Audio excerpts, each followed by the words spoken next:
అదే RTV app వార్తల్ని క్షణాల్లో చదివే అవకాశం ఉంటుంది. ఒక న్యూస్ పేపర్, ఒక టెలివిజన్ ఛానల్ మీ చేతుల్లో ఎప్పుడూ ఉంటాయి.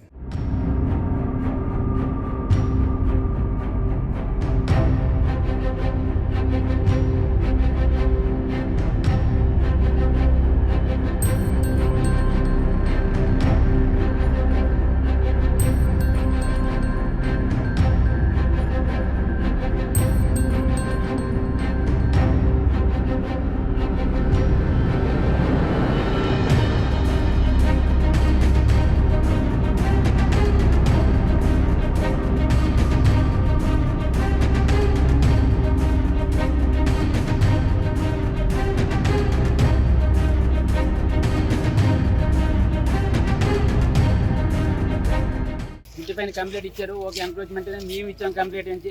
మా కంప్లైంట్కి ఒక స్పందన లేదు, వాళ్ళ కంప్లైంట్కి స్పందన ఉంది. ఏ ఫోర్స్ ఉందో తెలియదు నాకు, వెనక ఏ రాజకీయ ఫోర్స్ ఉందో ఇంకే ఫోర్స్ ఉందో నాకు తెలియదు సార్. ఓకే మొత్తానికి ఓకే సివిల్ అడ్మినిస్ట్రేషన్ వచ్చింది, నా ఇల్లు కూల్ చేశారు మొత్తానికి. ఓకే వాళ్ళు కూల్చారు, ఓకే సార్ మీరు చెప్పింది కరెక్టే సార్, వాళ్ళే కూల్చారు. బట్ నాకు ఇల్లే సార్, నాకు ఇల్లుతో సమానం సార్. నేను 24 సంవత్సరాలు ఆర్మీలో సర్వీస్ చేసి వచ్చి ఎంత బాధపడుతున్నా నాకు తెలుసు సార్. నా కష్టం సార్ అది, అందుకే నా బాధ సార్.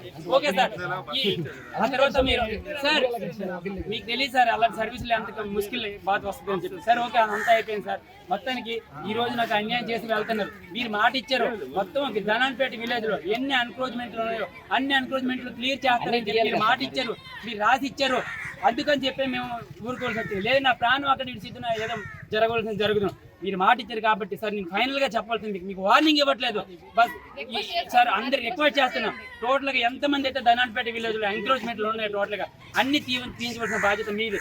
ఒకవేళ తీయించకపోతే నేను నా ప్రాణం ఉన్నంత, నా ఊపిరి ఉన్నంత వరకు సార్ నేను అడ్మినిస్ట్రేషన్ మీద నేను పక్కా కేసు వేస్తాను సార్. మీ పైన కావచ్చు, మీరు తప్పుగా అనుకోవద్దు, ఎందుకంటే మీరు సైన్ చేసి ఇచ్చారు. నేను పక్కా కేసు వేస్తాను సార్. కేసు వేసి అది లాస్ట్ అయినంత నా ప్రాణం, నా ఊపిరి ఆగిపోయినంత వరకు కూడా నేను పోరాడుతున్నాను. మళ్ళీ నా ఇల్లు, నా గోడ కట్టించినంత వరకు. ఎందుకంటే న్యాయం జరగాలంటే అన్ని మొత్తం ఎన్ని కంప్లైంట్ అయితే ఇప్పటివరకు ఇచ్చారో అన్ని కంప్లైంట్లు కూడా స్పందన వచ్చి అన్ని కంప్లైంట్లు కూడా అన్ని ఎంకరేజ్మెంట్లు కూడా క్లియర్ చేసేంత వరకు నేను నిద్రపోను సార్. నా మీద ఎందుకు ఈ రాజకీయాలు?